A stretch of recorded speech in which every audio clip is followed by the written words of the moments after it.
Hello, Milling's TV fan. This is Milling po. Kamusta po sila? Sana po ay nasa mabuti silang kalagayan at tayo po ay mag-i-indoor repotting. At yan po ang ating gagawin.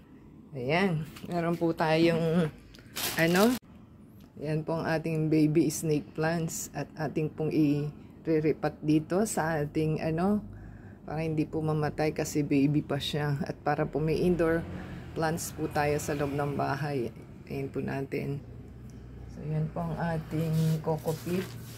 May na po tayong soil. At meron po tayong ipa.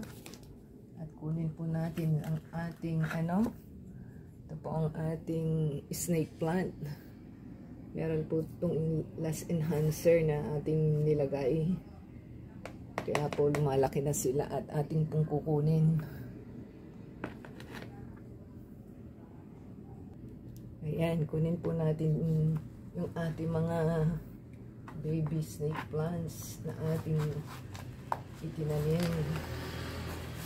At ating pong hugutin muna. At tayo po ay mag-repot. At kawawa ang ating mga halaman sa labas. Yan, kunin po natin isa-isa. Yan, ganyan na siya, oh. Diba? Oh. Ang laki-laki na ng ugat. Yan, mga baby nating snake plants. Sabi po ay swag diligan ang ating mga snake plants. O, diba? Yan. Sandali lang at ating pong ito ating soil mix with with cow manure and coco peat and rice hull. Bagal nating maisip yung na yun, rice hull. Ipa sa Tagalog. So, yan po ang ating gagawin. At lagay po natin dito. At basang-basa po yung ating yung ating soil.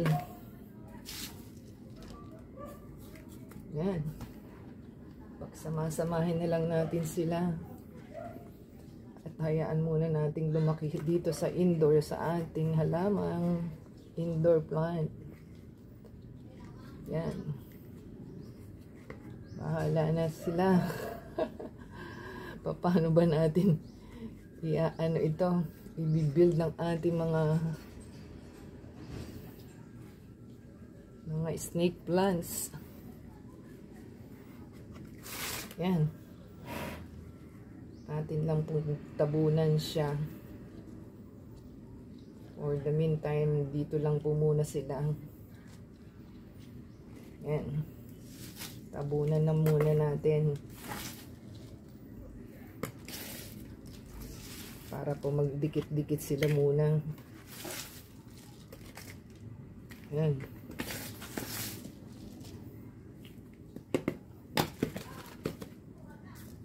One down na po tayo. At umuulan po kasi sa labas. Dito lang po muna tayo.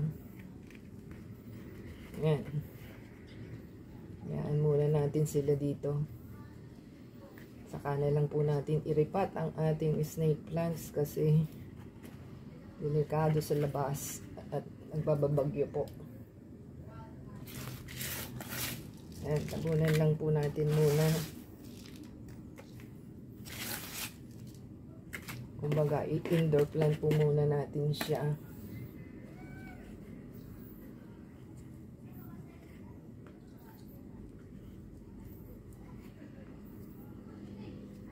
Yan, pwesto na lang po natin muna.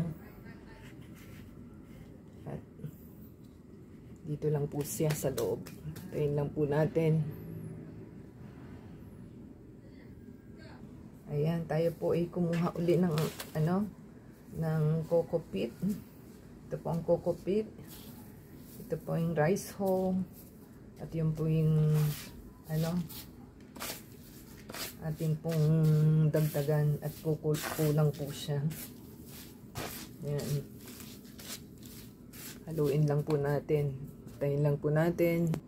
Yan po ang ating cow manure. Ito po ang cow manure natin. Ayan, cow manure.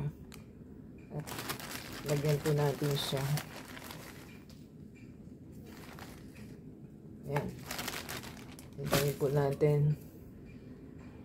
Yan, maganda po itong ating mat at pwede po kayong magtanim sa loob ng bahay ninyo pagka meron po kayong mat na ganito. So, gamit na gamit natin ang ating mat. So, hintayin lang po natin. Ayan, atin pong kunin ang ating soil at ilagay na natin dito sa ating niriripat. Yan. At marami pa po tayong gagawin at sample pa lang po ito. So ayusin na lang po natin yung ating snake sa loob. Tayin lang po natin. Yan, tapos na po si snake plant. 1 down na po tayo. Kung nagustuhan po nila ating video today, give us a thumbs up po, comment down below. And add us sa Facebook, Twitter, TikTok, and Instagram. And paki-play po yung ating ads and video para po ma-monetize tayo. And nagustuhan po nila. Until next time po. God bless everyone. Ciao.